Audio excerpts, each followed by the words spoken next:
행복한 삶을 위한 건강 지침서 건강업 울산업. 안녕하세요, 박성원입니다. 발이 편안해야 몸이 건강하다는 말이 있습니다. 하지만 현대인들은 발 건강에 소홀한 경우가 많은데요. 이 발은 우리 몸의 하중을 고스란히 부담할 뿐 아니라 걸을 때 추진력을 제공하는 등 중요한 역할을 하는 만큼 발에 이상이 느껴진다면 즉각적인 대응이 필요하겠습니다. 오늘 건강업 울산업에서는 발에 생기는 다양한 족부 질환 중에서 아킬레스건염에 대해 이야기 나눠보겠습니다. 이승주 정형외과 전문의와 함께합니다.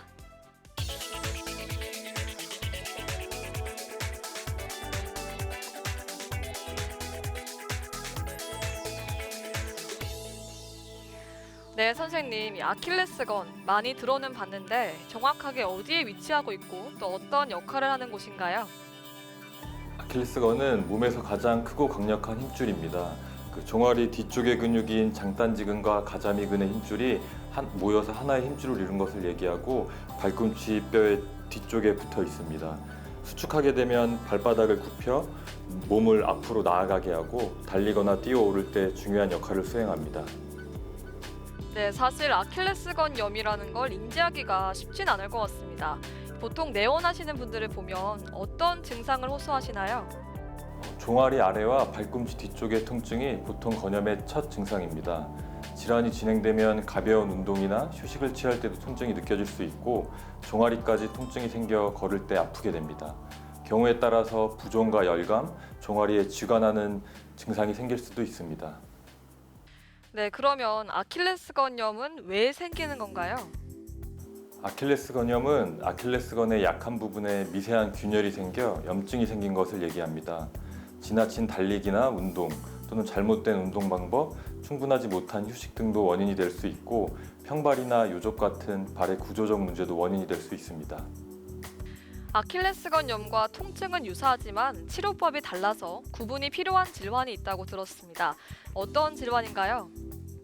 후종골 활액낭염이나 발목 뒤쪽의 종양도 아킬레스건염과 비슷한 부위의 통증을 유발할 수 있어 감별 진단이 필요합니다. 또한 족저근막과 아킬레스건은 같은 선상에서 일을 하기 때문에 비슷한 통증이 뒤꿈치 바닥 쪽에서 발생했을 때는 족저근막염도 의심해 볼 수 있습니다. 네, 아킬레스건염은 급성과 만성으로 나뉜다고 하는데요. 만성이 됐을 때 문제점은 어떤 게 있을까요? 초기에는 작은 염증으로 시작하거나 미세 손상으로 시작되지만 만성적으로 진행했을 경우에는 아킬레스건의 파열을 유발할 수 있습니다. 단순 보행만 해도 해당 부위의 근육과 힘줄이 수축하면서 사용되기 때문에 반복적인 사용과 체중 부하까지 곁들여진다면 파열의 위험이 굉장히 높아지게 됩니다.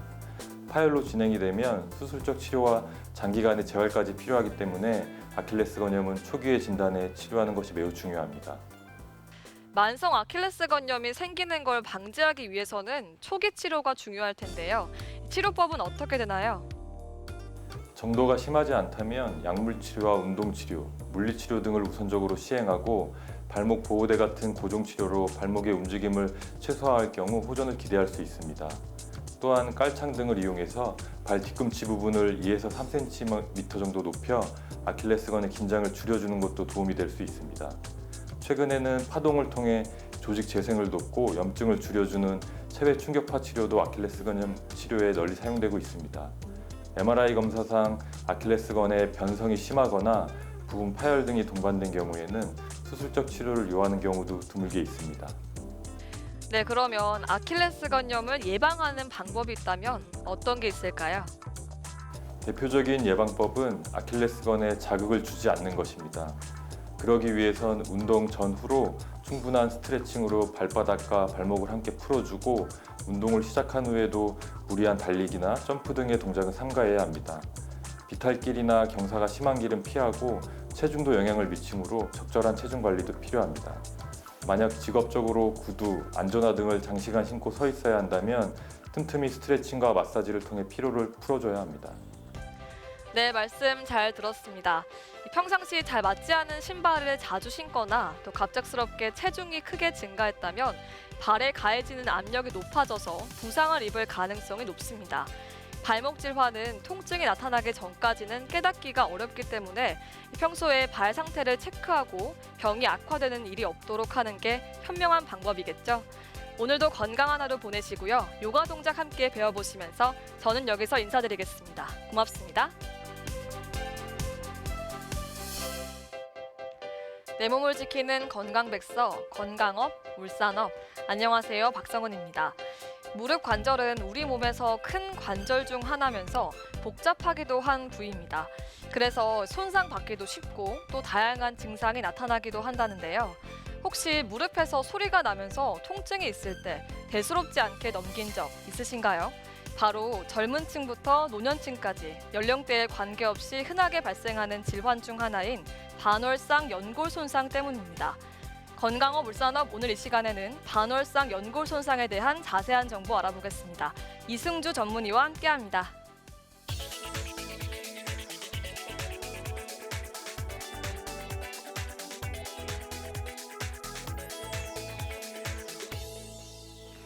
네, 선생님, 이 반월상 연골은 어디에 위치하고 있고 또 어떤 역할을 하나요? 반월상 연골판은 대퇴골과 정강이 뼈가 만나 무릎 관절을 이룰 때 바깥쪽에 생기는 빈 공간을 채워줘 무릎 관절에 충격을 흡수하는 완충 작용을 해주는 구조물입니다. 내측과 외측 두 개의 반월상 연골판이 존재하고 정상적으로는 가운데 부분이 비어 있는 C자의 형태를 취하고 있습니다. 네, 남녀노소를 불문하고 누구에게나 흔히 발생할 수 있다고 하던데요. 연령대별로 발생 원인은 어떤 게 있는지 알려주시죠. 보통 50대 이상의 노년층에서는 반복된 사용으로 인한 노화로 파열되는 경우가 가장 흔합니다. 반면 30대 이하의 젊은 층에서는 외상이나 사고 등의 강력한 충격이 순간적으로 가해지면서 파열되거나 기형적인 연골판 모양으로 인해서 파열되는 경우가 많습니다. 네, 무릎이 X자형이거나 오다리일 경우에 퇴행성 변화가 더 빨리 진행될 수 있다고 하던데요. 왜 그런 건가요? 하지 정렬이 일자로 올바르지 못하고 X자 형태이거나 오다리일 경우에는 무릎 관절의 체중 분배가 한쪽으로 쏠리게 됩니다. 즉 X자 형태일 경우엔 무릎 바깥쪽으로 체중이 집중되게 되고 반대로 오다리일 경우엔 무릎 내측으로 체중이 집중돼서 관절의 퇴행성 변화를 가속화하게 됩니다.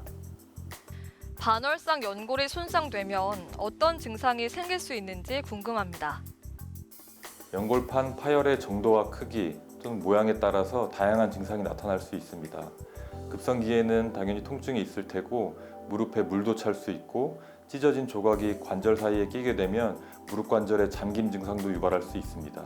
또한 무릎 관절이 어긋나는 느낌, 무력감 등을 호소하는 경우도 있고 계단이나 경사길처럼 무릎 관절이 구부러지는 동작에서 증상이 악화되는 경우가 많습니다. 네, 반월상 연골이 손상됐을 때 통증 때문에 일상생활에 불편함도 있지만 또 방치하게 되면 더 심각한 문제가 생길 수 있다고 하던데요. 어떤 문제인가요?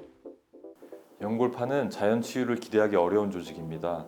방치하게 되면 반복적으로 충격이 가해져 파열의 크기가 커지게 되고 연골판이 충격 흡수하는 역할을 못하게 됩니다. 그로 인해 무릎 관절 연골이 직접 하중을 받게 되면서 퇴행성 관절염으로의 진행을 가속화시키게 됩니다. 네, 그러면 이 반월상 연골 손상 치료는 어떻게 이루어지나요? 파열이 경미하고 증상이 심하지 않다면 약물 치료와 같은 비수술적 치료를 시행하는 것이 먼저이지만 연골판은 혈액 공급이 충분하지 않기 때문에 자연 치유를 기대하기 어렵습니다.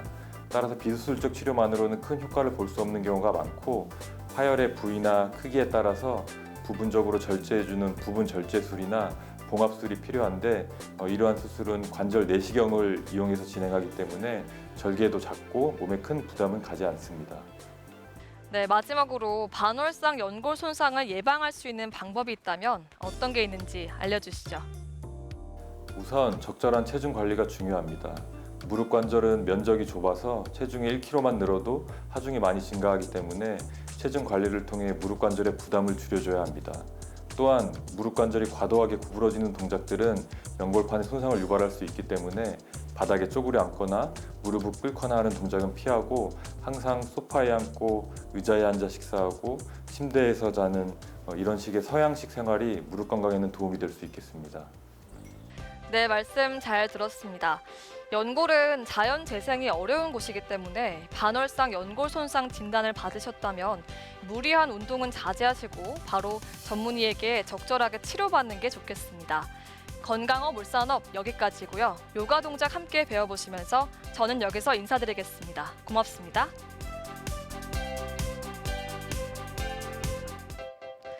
내 몸을 지키는 건강법, 건강업, 울산업. 안녕하세요, 박성훈입니다. 테니스 선수나 골프 선수는 팔을 쓰는 운동의 특성상 팔꿈치 질환에 자주 노출되는데요. 그래서 이름 붙여진 질환이 있습니다. 바로 테니스 엘보와 골프 엘보인데요. 그런데 사실 일상생활을 하면서도 팔 부분에 무리가 가는 행동을 수시로 하는 분들에게서도 이런 질환이 나타날 수 있다고 합니다. 과연 테니스 골프 엘보는 어떤 질환일까요? 건강업 울산업 오늘 이 시간에는 테니스 골프 엘보에 대한 궁금증 풀어보겠습니다. 이승주 전문의와 함께합니다.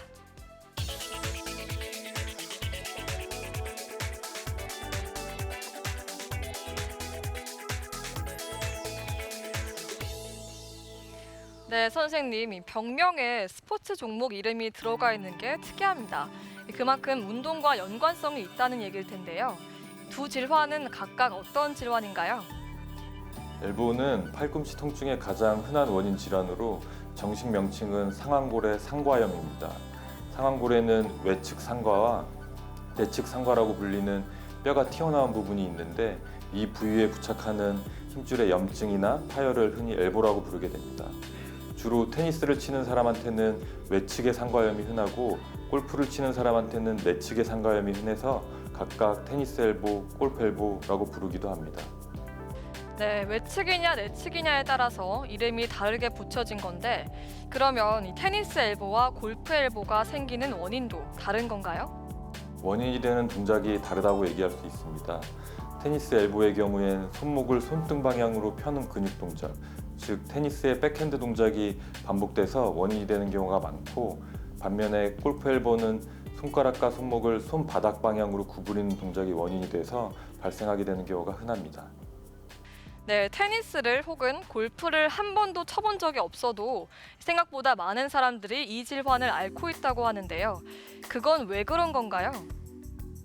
앞서 말씀드린 그런 동작들이 테니스나 골프 운동을 할 때에만 발생하는 것은 아니기 때문에 당연히 테니스나 골프를 쳐본 적 없는 사람에게서도 발생할 수 있습니다. 손과 팔을 많이 사용하는 요리사, 주부, 목수 누구에게나 발생할 수 있는 흔한 질환입니다. 네, 그러면 이 테니스 엘보와 골프 엘보 같은 팔꿈치 질환인데 증상은 비슷한가요? 기본적으로 상과 부위 힘줄의 염증 및 미세 손상이라는 점에서 통증 양상은 비슷하지만 증상의 원인이 되는 힘줄이 다르기 때문에 통증이 유발되는 동작이 다를 수 있습니다. 테니스 엘보는 손목을 뒤로 젖히는 동작에서, 골프 엘보는 손목을 앞으로 굽히거나 안쪽으로 돌리는 동작에서 통증이 유발되게 됩니다. 네, 문제는 많은 분들이 이런 통증을 가볍게 여겨서 방치를 한다는 건데요. 방치하게 되면 어떻게 되나요? 상과 부위의 힘줄은 혈액 공급이 충분치 않기 때문에 염증의 악화가 빠른 부위입니다. 초기 단순 염증 단계에서 적절히 치료되지 못하면 힘줄의 파열이 점점 진행할 수 있습니다.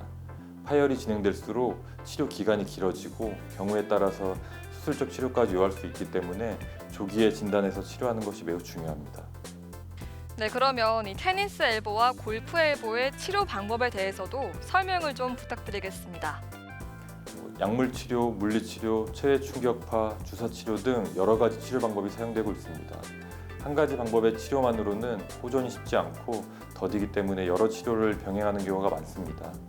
또한 병원에서의 치료뿐만이 아니라 환자 일상생활에서의 습관 교정 및 재활 운동이 필수적으로 동반되어야 재발하거나 만성화되는 것을 막을 수 있습니다.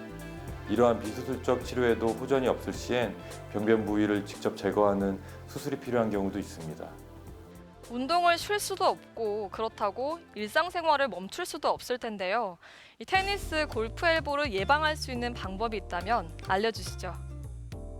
평상시보다 손이나 손목을 많이 사용할 일이 있으면 사용 전 충분한 스트레칭 또는 찜질로 전완부 근육의 긴장도를 낮춰주는 것이 중요합니다. 또한 팔꿈치 보호대나 테이핑을 적절히 착용해서 전완부 근육의 과도한 움직임 및 부하를 상과 부위 힘줄까지 전달되지 않도록 보호해주는 것도 도움이 될 수 있겠습니다. 네, 말씀 잘 들었습니다. 겨울에는 추위로 인해서 몸이 얼어붙으면서 근육과 인대가 경직돼서 부상을 입기가 쉽다고 하는데요. 무엇보다도 겨울철에는 팔꿈치에 무리가 가는 행동, 또 갑자기 팔꿈치 관절을 사용하는 행동은 지양하는 게 좋다고 합니다. 오늘도 건강한 하루 보내시고요. 요가 동작 함께 배워보시면서 저는 여기서 인사드립니다. 고맙습니다. 건강 골든타임 건강업 울산업. 안녕하세요, 박성훈입니다. 하루 종일 컴퓨터 앞에서 업무를 하다 보면 손목이 저릿저릿해지는 느낌이 들 때가 있죠. 비단 직장인뿐 아니라 가사일과 육아를 하는 주부들도 손목 통증을 호소할 때가 있는데요. 처음에는 쉬면 낫겠지 하지만 통증이 계속된다면 손목 건초염을 의심해 봐야 한다고 합니다. 건강업 울산업 오늘 이 시간에는 손목 건초염에 대해서 자세히 알아보겠습니다. 이승주 전문의와 함께합니다.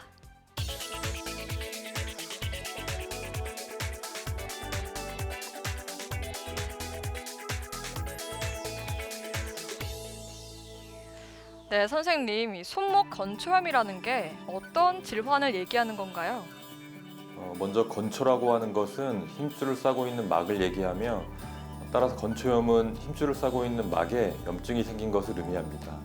흔히 손목 건초염이라고 불리는 질환은 보통 엄지에서 손목으로 이어지는 장무지 외전근, 단무지 신근 이 두 개의 힘줄의 건초염을 의미하고 이 병을 처음 소개한 스위스 의사의 이름을 따서 드케르뱅 증후군이라고도 합니다. 네, 그럼 손목 건초염이 생기는 원인에는 어떤 것들이 있을까요? 주로 손목이나 수근관절에 만성적인 과사용으로 발생하는 것으로 알려져 있습니다. 따라서 아이를 자주 안아 올리는 엄마들이나 손목 사용이 많은 직군이나 아니면 운동을 할 때 호발할 수 있습니다. 네, 사실 손목이 아파도 손목 건초염이라는 걸 자각하지 못할 때가 있는데요. 자가 진단할 수 있는 방법이 있을까요? 먼저 손목의 엄지 쪽에 통증이 있을 시에 의심을 해볼 수 있고 의심이 된다면 핑켈스타인이라는 검사로 자가 진단을 해볼 수 있습니다.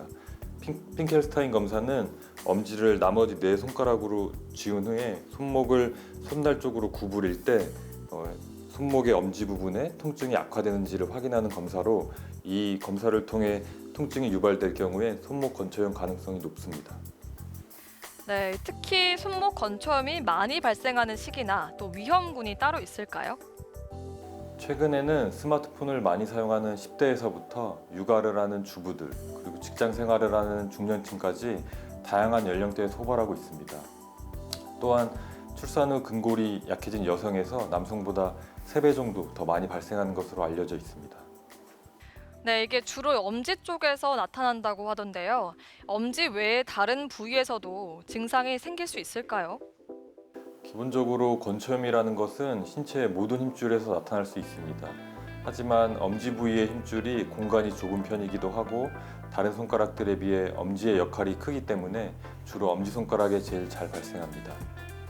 네, 그렇다면 이 손목 건초염은 어떻게 치료해야 할까요? 일단 기본적으로 원인이 되는 손가락 및 손목의 사용을 줄여야 합니다. 증상이 심한 경우엔 보조기나 깁스를 이용해서 엄지를 고정을 하기도 합니다. 여기에 소염제 등의 약물 치료나 물리치료, 충격파 치료 등을 적절히 병행해서 치료해 볼 수 있습니다. 이러한 비침습적인 치료에도 증상이 지속되거나 악화될 시에는 주사 치료를 고려해 볼 수 있고 만성적이고 이런 치료에도 반응하지 않는 경우에는 수술까지 필요한 경우도 있습니다. 네, 그렇다면 이 손목 건초염을 예방하기 위해서는 어떤 생활 습관을 기르는 게 좋을까요? 일상생활에서는 무거운 기구나 장시간 스마트폰 사용, 컴퓨터 사용 등을 자제하고 적절한 손목 보호대를 사용하는 것이 좋습니다. 부득이하게 손목을 많이 사용해야 한다면 사용 전후로 충분한 스트레칭 및 찜질을 해줘야 되고 스포츠 테이핑 같은 보조요법도 도움이 됩니다. 손목을 많이 사용해야 하는 직군들은 평소에 스트레칭 및 근력 운동을 통해서 해당 힘줄의 유연성과 근력을 꾸준히 길러주는 것이 중요할 것 같습니다. 네, 말씀 잘 들었습니다. 일상생활에서 가장 많이 사용하는 손인 만큼 이 통증이 지속되지 않도록 관리하는 게 좋겠죠. 손목 건초염은 대부분 보전적인 치료로도 증상이 좋아질 수 있기 때문에 초기에 병원을 찾는 게 무엇보다 중요하겠습니다. 오늘도 건강한 하루 보내시고요. 요가 동작 함께 배워보시면서 저는 건강한 소식으로 다시 인사드리겠습니다. 고맙습니다.